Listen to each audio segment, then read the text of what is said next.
shall we play a game?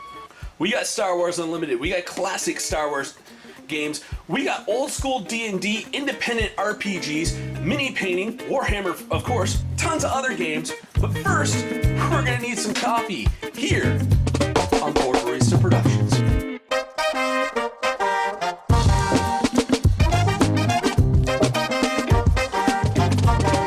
Hey everybody, it's your Board Barista Fen, and this is Retro Review, a review show where we go through my copious amounts of gaming books, magazines, and other paraphernalia one at a time. And to keep me from rambling, we have a new co-host, Tanya. Hi, everybody. All right. So, longtime viewers of the show will actually know your significant other, Josh. His name has been brought up a ton of times on the show with some old stories. Basically just me checking to see if he's actually watching because he never comments on anything. So, can I show the viewers two things? Go right ahead.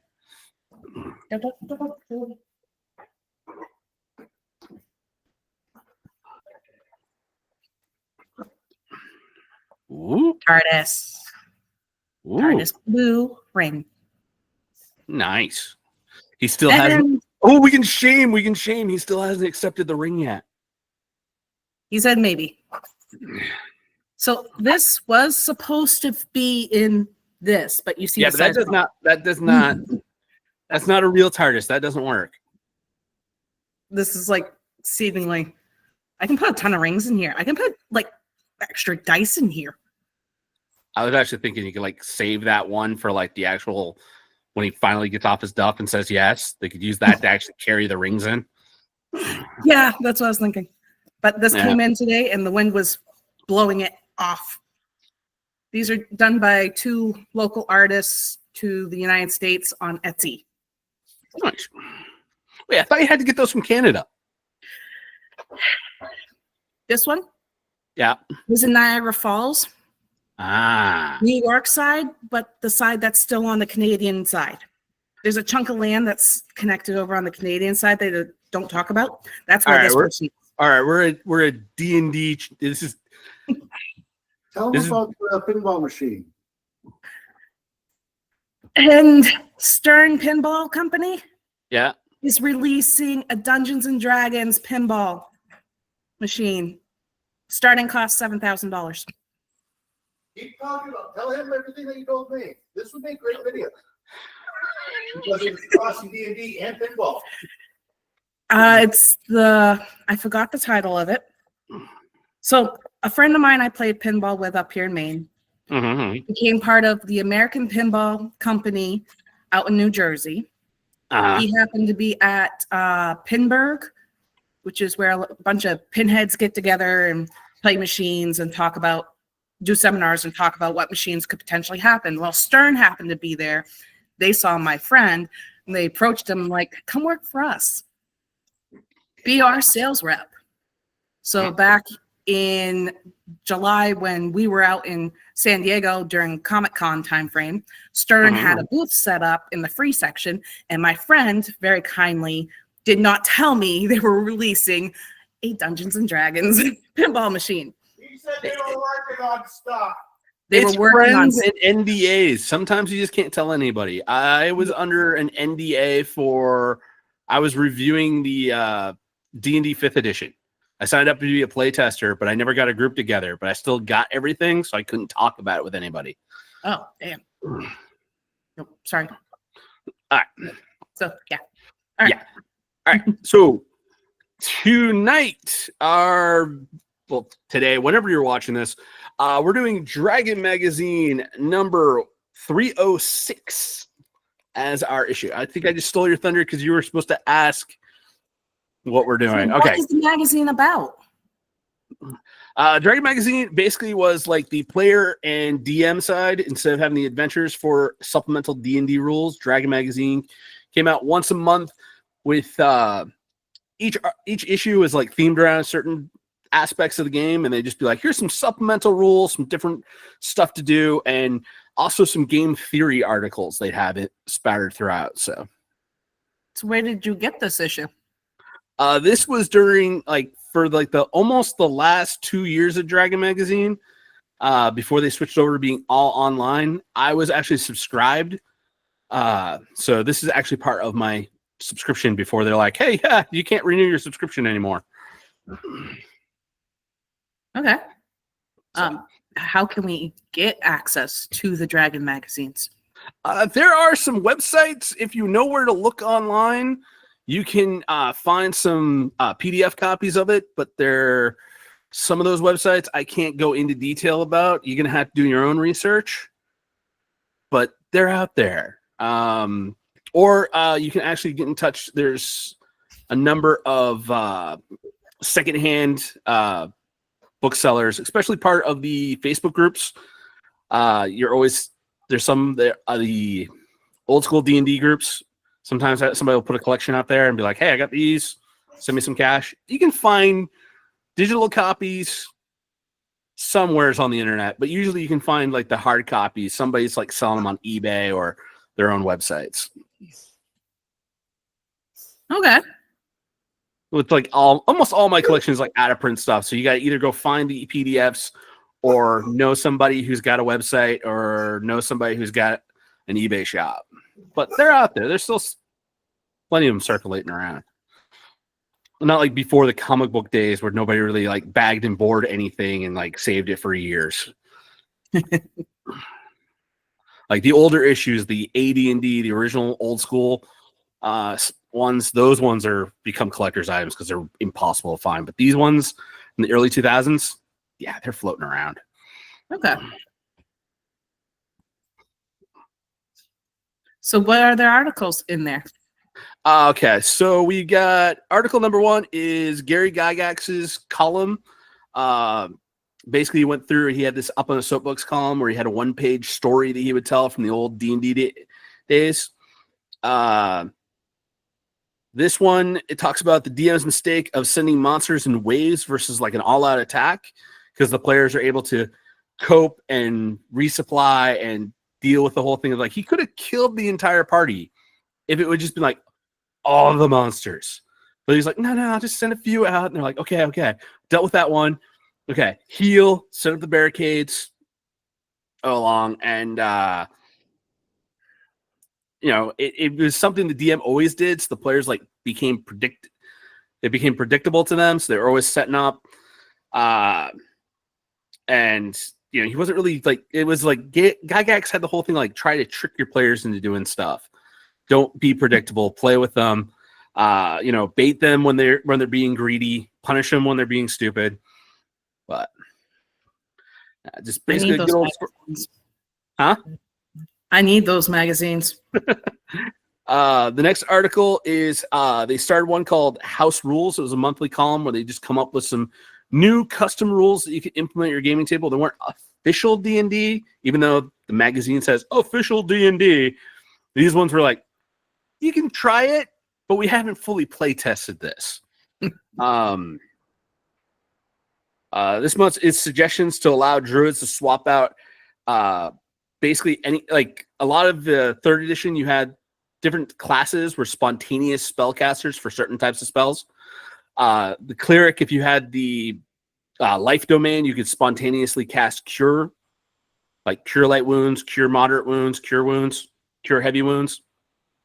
You can swap out any of your spells to cast that. This one's like, let druids do that, but do it with animal, like summon animal companion. So you basically can make a druid that's like a Pokemon master, be like spontaneously like, I've memorized this spell for the day, but I'm just going to swap it out for summon monster level 2 and be like, oh! Nice. Then like the theme of this issue is like being evil, because of course you got the succubus on the cover. It's tempting with evil. The next article is betraying your evil nature. It's an article that covers temptation and redemption points, which is an alternate way to like track like a player's alignment if they're trying to shift towards the dark side or redeem themselves towards the light. Giving them points and then making them have to roll a DC,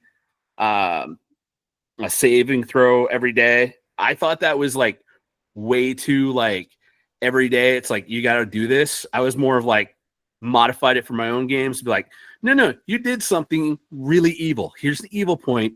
Make a will save, and we'll keep track of your evil points and see if you go to the dark side or go to the light side. Something I got inspired by from the Star Wars RPG.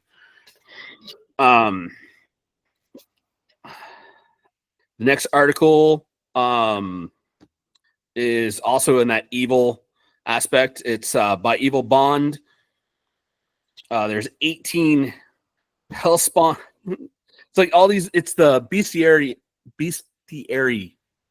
part of the article. They have a column every month. There's new monsters. So this is like 18 Hellspawn servants.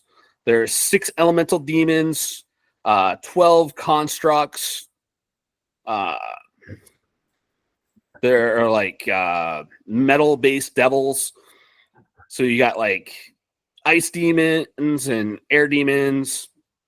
And then you got glass, chain, sand. A lot of these ones actually showed up in the Monster Manual 5, Monster Manuals 3 through 5 for 3rd edition D&D. It was kind of stuff that like, that was actually pretty good. We'll use that and reprint it. Next article after that was Power Fantasy, using action movie stunts in D&D. This article covers most of the stuff like, dropping heavy objects on your opponent, tossing an enemy around, swinging on the chandeliers, and using pulleys for climbing up. So you got like a lot of swashbuckling type scenario rules for this one. Okay. Next article after that is Killing Cousins. It's they were really pushing the Gith in 3rd edition as being like one of the big bad evil guys along with the Drow. So this is a Gith Yankee. Gith Zerai, the other ones from the Gith Yankee. Because the Psyonix Handbook was coming out at the time. It's like a hit squad of NPCs you can use. So the Gith Zerai are a race of warrior monks native to the astral plane that war with their pirate. It's ninjas versus pirate in the astral plane. So you have the Zerai and the Yankee basically being like monks versus pirates. And this gave you like a sample of like psionic mind, and think psionic mind pirates and psionic mind, like mental powers. It's almost like Jedi versus like Sith pirates. Okay. Very topical with the Skeleton Crew show being out right now. Next article, racial variants. It's 6 templates to add to a race to make it fit into theme settings. This actually popped up. Some of this stuff actually popped up in Unearthed Arcana's version for 3.5, where you had templates you could slap on to be like, oh no, I'm an aquatic elf, or I'm an Arctic dwarf, or I'm from the desert, or I've got magic blood, or I'm out in the wilderness. And then it gives like some notes on like how being a being that's evolved in that kind of setting will affect your personality, your physical descriptions, how you rate other races, alignments, homelands, religions, adventures. It's a good like, okay, if you're a desert people, this is the kind of stuff that, like, your culture is going to be based around. So, which they didn't really have that much of a deep dive in Unearthed Arcana. It was just like, here's desert template. So, next article is Urban Traps, 25 devices based in death traps for using inside the city. Basically reworking a lot of the classic dungeon traps. So you've got some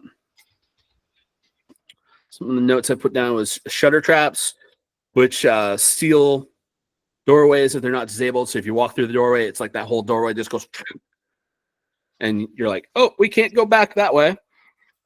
Seesaw hallways, very famous in the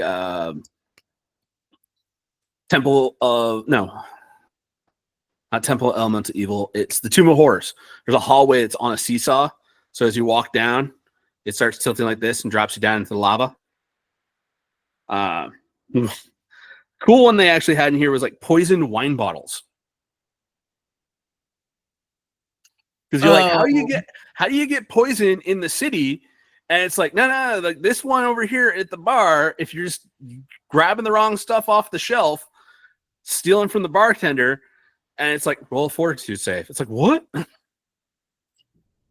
the adventure that we were doing, our group was doing, there was a table with potentially poisoned wine, unknown container of something, alcohol.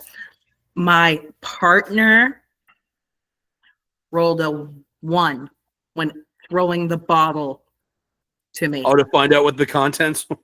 Yeah. He killed me. It destroyed my armor. I was a paladin. I had really heavy duty shield. It killed me. I'm still mad at my bard partner for doing that. Another one that was in there was the idea of having a magic dispelling doorway that would shut off like all magical gear for like 1d4 rounds. Which that would be kind of cool, like in a bar tavern setting where it's like you go into the back room to talk to the boss. And you just walk through the archway. It's like all your magic gear's turned off for 1d4 rounds. Yeah. But he came through the other doorway along with his bodyguard, so all their stuff still works.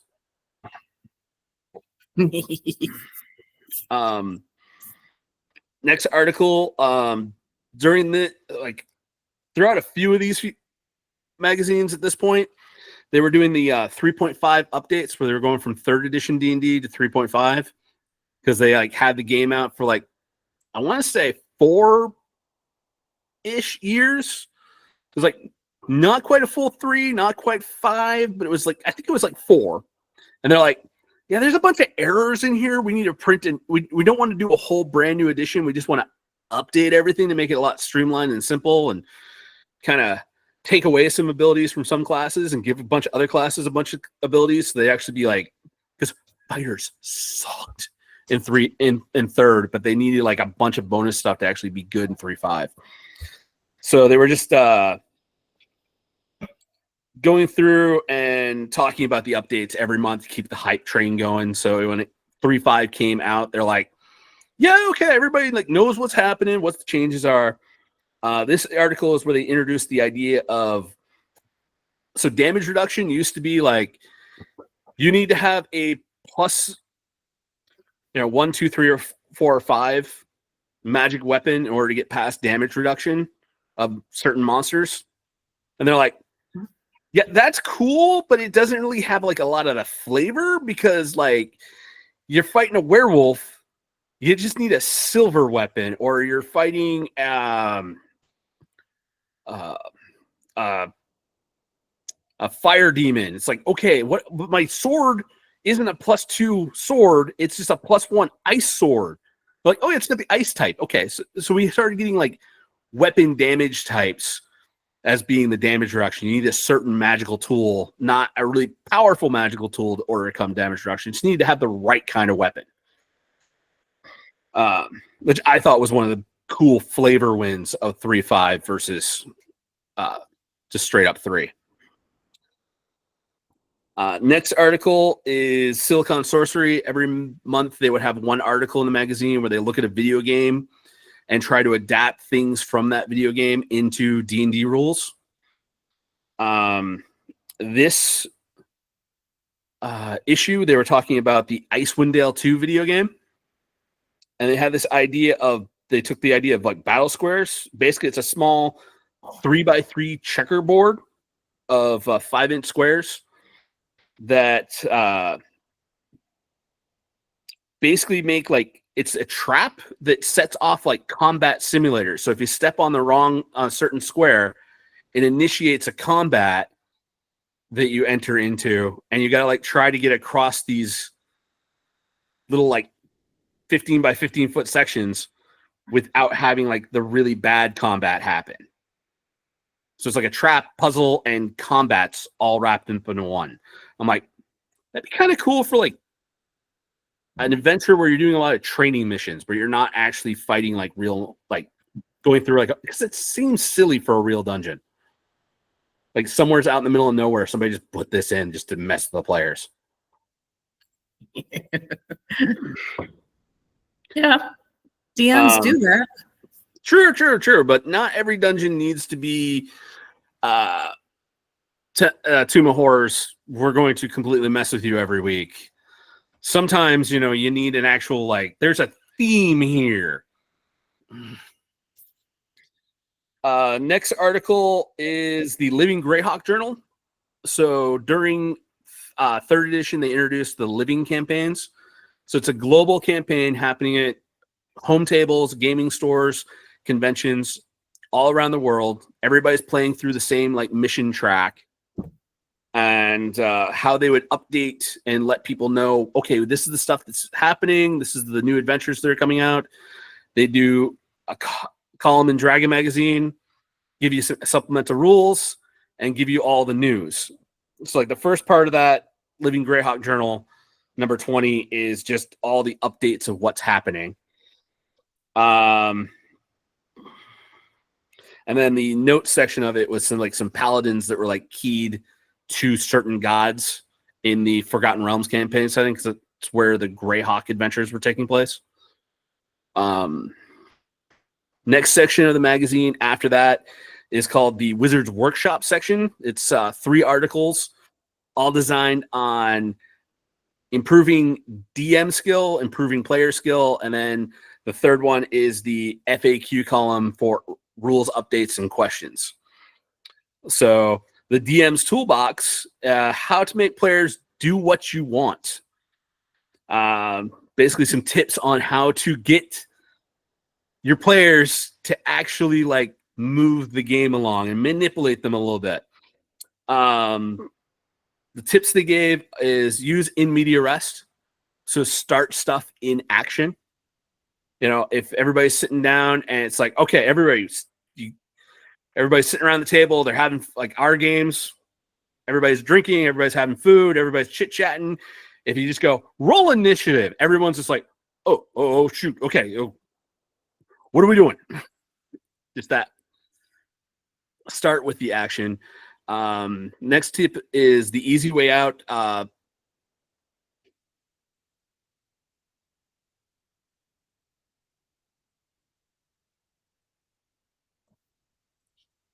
So to pace that overwhelming danger, the safe way, like have it so like when they take the easy way out, that one's the one that actually leads them into the next dangerous session or the section of your game. Leave them the chance of like, okay, you guys can run away from this situation, but you're actually going to be running into something else. Curiosity killed the PC. Bait your players with clues. Bait them with clues, bait them with treasure, drop little hints. Sooner or later, somebody's going to see that strand and start picking at it, and they'll follow the string ball all the way to where you actually want them to go with the adventure. Next suggestion is the big con. Bait and switch by just having the NPCs lie to the players. Just flat out. You guys think you're going to go on this adventure? No, you're not. You're getting sucked into this adventure.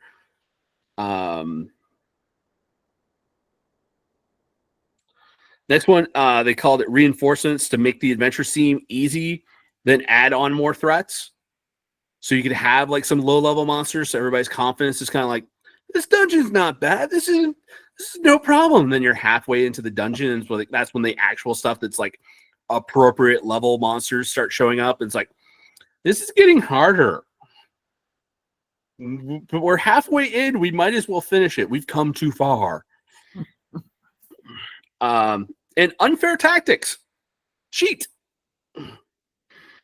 But that should be used rarely, and highly rewarded. When you actually have to like, I'm going to play dirty as a DM, you got to make it like You got to give the players something to be like, okay. I know I was a jerk this week, but trust me, the experience points, the treasure, it's going to be worth it.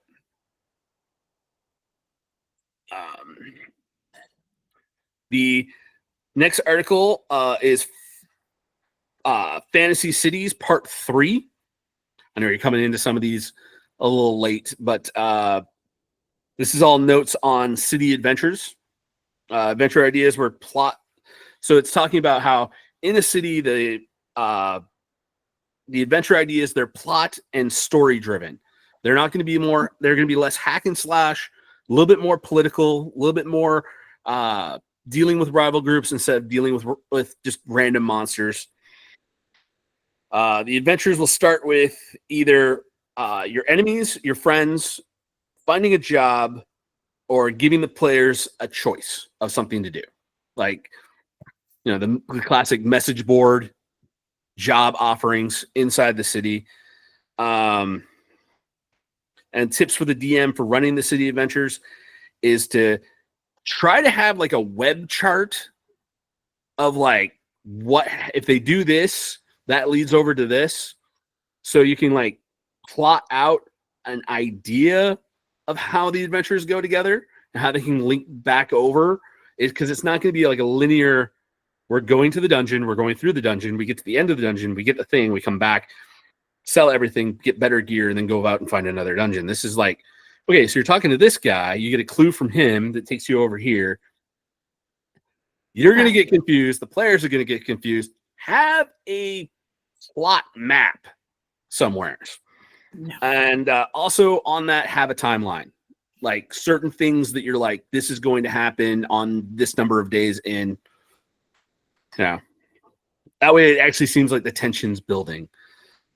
And have notes on everything. Have notes on what your players can do. Have a little index card with a little combat sheet for your players. And then have like a same thing, but for all the NPCs.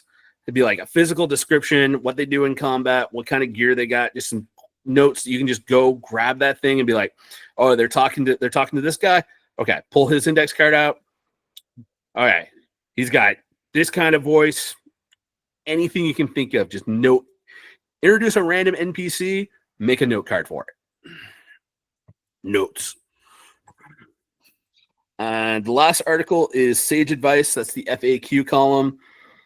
I usually don't go too deep into that every week. I just kind of like point out like the cool things that I noticed. So wind wall has a 50% chance to cause sling ammunition. So like thrown stones or thrown knives or anything like that. That's like physically thrown by your body.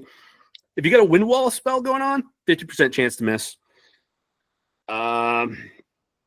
The auto meta magic feats from the epic level handbook can be used on casting, so you don't have to prep them in advance.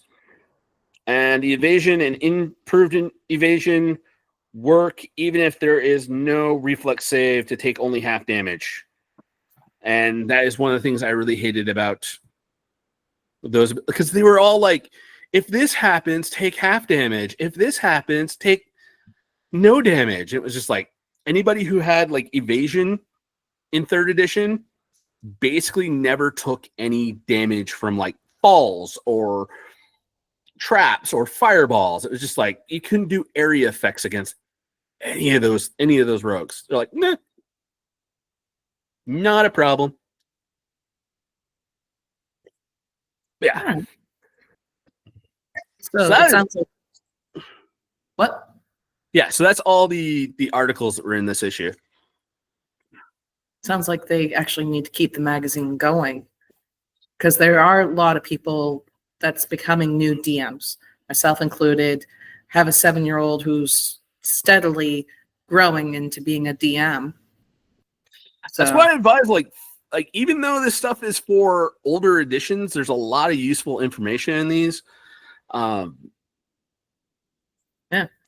And, you know, there's a lot of, like, spoiler alert, once I finally get through all of my books, I'm going to end retro reviews. I'm just going to take the Thursday night time slot to just be like, here's a topic. Let's talk about it.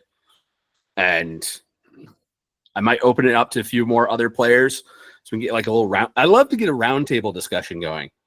Just be like, here's the next topic. I gotta shoot a message out to a couple of friends. I got a few friends I've been thinking about as well. Some people it's not in the social network of me and Josh. Yeah. Don's a pinball player. I met him through pinball. Come find out he's a D&D player too. He's been playing probably longer than I've been alive. So he's probably been playing since the start of D&D. Yeah, me and Josh had a friend whose dad had been playing that long. Well, it'd be nice to get different opinions, including children's. I was a BHP. Sure, but there's a whole thing about like the YouTube channel, kids and stuff like that, and parental consent. Yeah. Teenager I was working with was 17 years old. His socialization was going out to D&D night. He's like, you can't work with me this night. I have my socialization. I'm doing my socialization. You do not need to come. I'm like, oh, yay. Oh yeah, no. Laura's been happy that I have been playing with you guys online. See, I can't be in person because you're all the way up in Maine. She's been happy that I've been playing because it's like I'm in a better mood when I hang out with you guys every like 2 weeks. But now it's like weird. Like, hasn't there been like a D&D night scheduled like 3 weeks in a row? Trying to. Because you and me did Star Wars 2 weeks ago. I completely blanked in space that we had D&D last week. But and it then was we also got Laura's birthday. And it was Laura's birthday. And then we got D&D scheduled for next Wednesday. Next week? Yeah, Wednesday. Yeah, it's 3 D&D games in the span of a month. We might end up becoming a weekly group. That'd be nice. He might not be able to handle it, but that would be nice. Sure. All right. Well, yeah. So this is usually the point where Laura asks me, what am I planning on keeping out of this magazine? So one thing, just trying to think, like, I like the whole index card idea, because when someone asks random questions about a NPC that you didn't have planned out, it's nice to have a box of NPCs to go, okay, it's going to be this one. This is their behavior. This is their attitude. Mm-hmm. So yeah, it's something I started doing with when I got back into DMing before I moved down here to Louisiana. I used to do the index cards for all of mine. And if you get it's the postcard size card sleeves where it's got like 4 pockets. Those fit in the index card perfectly. Okay. And you can actually create like I had like in my DM's binder, I would have the index cards. Then I would have like my typed up adventure. And then I would have like any sort of handouts and stuff like that I need to hand out to the players. And then I had a section in there where I just grab the full page. You can slide full page paper in there. I just kept everybody's player character sheets in one of those along with any of their stuff. And it was just like, okay, here's yours. But I put those into they're the portfolio binder. They're the accordion binder. Portfolio. No, it's it's like the file folders that have like the 3-hole punch where you can add loose leaf paper into them. You use them like make your own notebook. He's saying almost Trapper Keeper. But I get those like at the dollar store. I make those for my players to be like, here you go. So people wouldn't lose all their stuff. But yeah, that's definitely something I've incorporated out of this. I do want to go back over in the urban traps because I don't do a lot of urban type games. I do a lot more dungeon crawls. So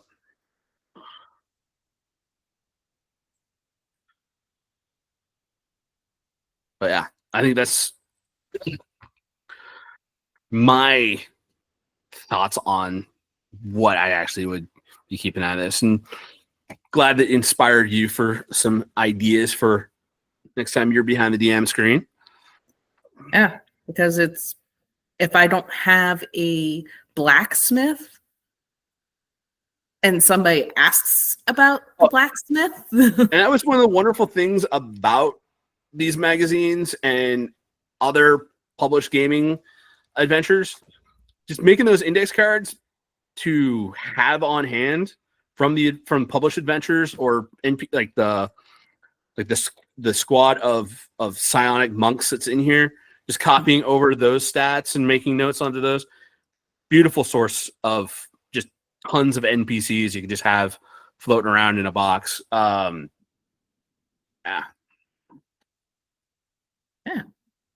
All right.